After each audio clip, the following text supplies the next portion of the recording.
Yang berikutnya, kita membahas mengenai kesesuaian antara produk dengan konsep diri. Konsumsi ini berhubungan erat dengan konsep diri. Nah, muncullah yang disebut dengan self-image congruence. Konsumen akan menggunakan produk yang memiliki atribut yang sesuai dapat mendukung konsep dirinya. Jadi, misalnya, seseorang kalau pergi beribadah, sebagian besar menggunakan pakaian yang tentu sesuai, ya, misalnya warnanya putih kalau pergi ke masjid, ya.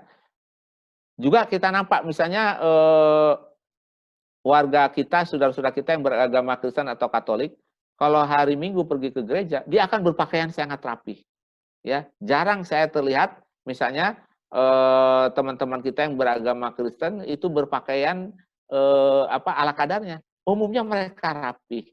Nah, ini juga untuk membangun konsep diri. Ketika dia beribadah, bagaimana dia menunjukkan tadi kerapihan, ya, untuk berhubungan dengan Tuhannya.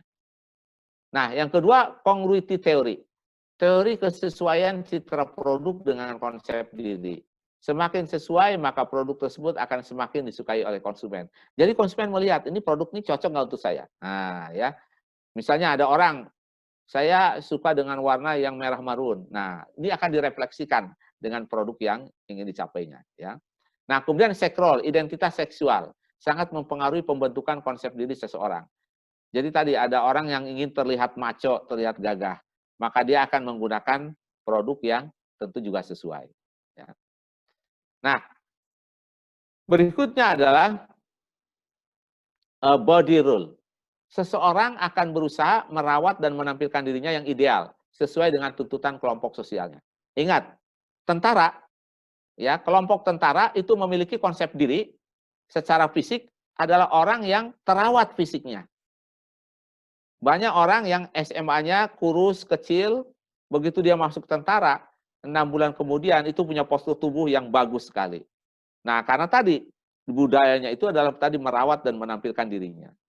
Nah, tentu juga dari sisi kesehatan, body role ini menjadi sangat penting. Anda harus membangun konsep diri yang punya fisik yang bagus. Karena ini menjadi dasar Anda untuk bisa bekerja dan berprestasi. Bayangkan kalau Anda sakit-sakitan, karena malas berolahraga dan tidak merawat, kurang tidur, kurang istirahat, maka pekerjaan semua menjadi terbengkalai. Yang kedua, penggunaan produk yang membedakan identitas, apakah seseorang tergabung dalam satu kelompok atau tidak. Contohnya, ya, kalau kita masuk menjadi pegawai sebuah perusahaan, seringkali mereka berpakaian seragam, ya. Perusahaan lain menggunakan seragam yang berbeda. Anda pergi ke mall saja, setiap toko punya seragam yang berbeda. Nah, ini juga menunjukkan tadi, ini dia masuk kelompok satu atau bukan. Tentara, ya, berpakaian berbeda dengan sipil. Polisi juga demikian. Nah, status suatu produk dan konsep diri seseorang dapat ditingkatkan, diturunkan oleh seberapa derajat interaksi antara konsep diri dan citra produk tersebut. Ya, jadi semakin tinggi kita melihat citra produk itu sesuai dengan konsep diri kita, maka dia menempati posisi yang sangat tinggi. Misalnya, selama ini pakaian yang resmi, formal, seringkali dikaitkan dengan jas. Ya, tetapi lama-kelamaan jas ini sudah mulai turun derajatnya, digantikan oleh batik. Nah, ini menarik di Indonesia. Akhirnya banyak orang pada saat acara formal tidak lagi menggunakan jas seperti ini, tapi menggunakan batik. Tapi dampaknya bagus.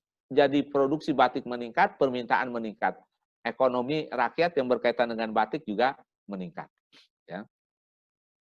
Nah, ini kita lihat contoh beberapa produk, ya, yang prinsip konsep diri mengenai body role. Ya, ini berkaitan dengan minuman. Ya, di sini dicitrakan kalau ingin membantu body role yang sangat bagus, maka konsumsilah minuman-minuman ini.